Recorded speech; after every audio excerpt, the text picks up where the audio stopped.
What's up, guys? Today I want to talk about 4 methods that I've used to get better results when filming for mocap. If you don't have a mocap suit and use programs such as Move AI or such as what I use is Quick Magic AI, then these tips should help you get better results. The first tip I have for you is contrast.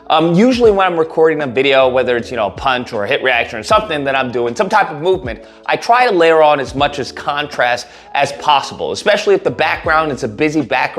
I'll usually have some type of cap on, and that does a really good job of letting the AI know, okay, this is a head. I'll have socks, right? If the floor is black, I'll have white socks on to have a stronger contrast. I'll have a white shirt. If the background is darker, if the background is lighter, I'll have a darker shirt. I'll have contrast on major body pieces, just so it makes it easier for the AI to distinguish, the background from the foreground to the actor, which is me, that I'm trying to record. The second tip that I have, which I really think is a gold mine, is definitely helped me out in a lot of more of quick action shots. Because if you're trying to do a backflip, or if you're trying to do a vault, or any type of parkour or fast moving action, one thing that I've done that has significantly helped when it comes to results is I have slowed it down, okay? I'll take it into, for me, I use Resolve. You can use Premiere, whatever your program of choice is. You put it in there and you slow it down. You extend the frames. And what that allows for, when you upload it to your service is that it gives a better, cleaner version of the movement. Now, of course, you're gonna have some blurry moments, but as far as the hand going from here to here, that's a little fast, and sometimes it confuses the AI and it can't keep track of the hand, as opposed to here, a blur, and then in focus, it can be like, okay, that's the hand. And that especially helps, as I said before, if you use the previous tip of having contrast, because now you have contrast with the actor, with the background, and it's a little easier to distinguish what is going on. That is definitely a tip that has helped me when I have a lot of fast moving shots of, kicks and punches and flips and vaults and things like that. The third tip that has significantly helped me is actually starting off all your shots in a T pose or a pose. This is actually done on a professional mocap stage. Well, you'll have the actors, they'll do a T pose, they'll do an A pose, every segment of their action or movement, whatever they do, right? They begin it and they end it.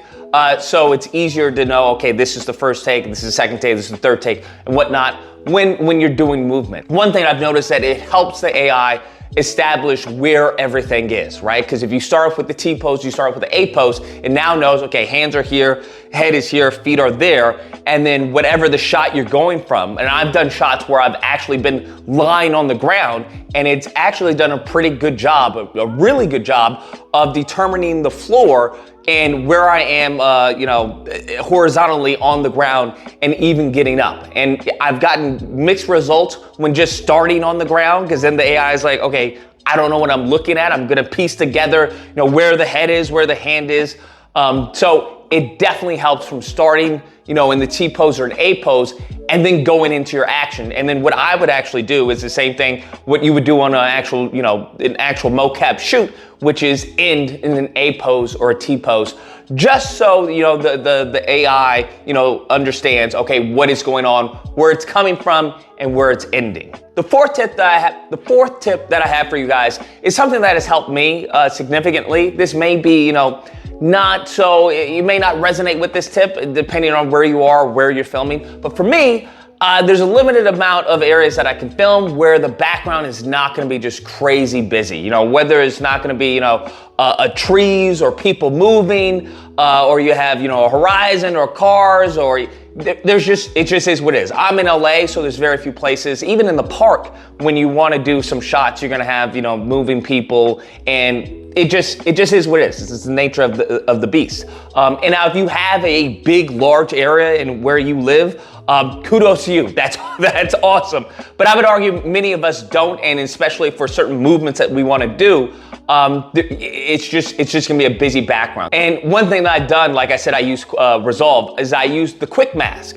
And what it is essentially rotoscoping. For those of you, in motion graphics, you can rotoscope yourself out of the frame. And I think right now, especially with the help of AI, there are certain, free programs that can do that can rotoscope you out.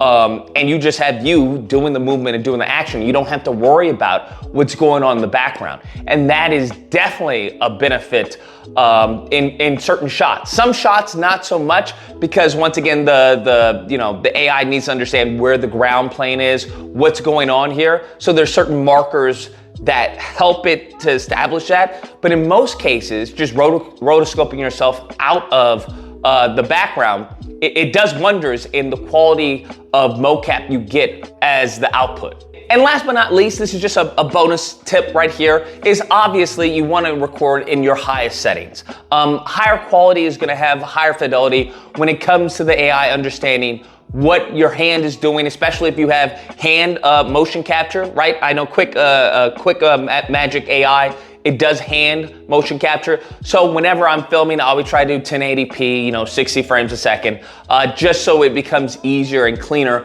for the hands and the movement, and it's not so grainy. Because sometimes if you shoot poor quality, the AI, it becomes a hassle in trying to figure out what's going on, especially if the background is busy.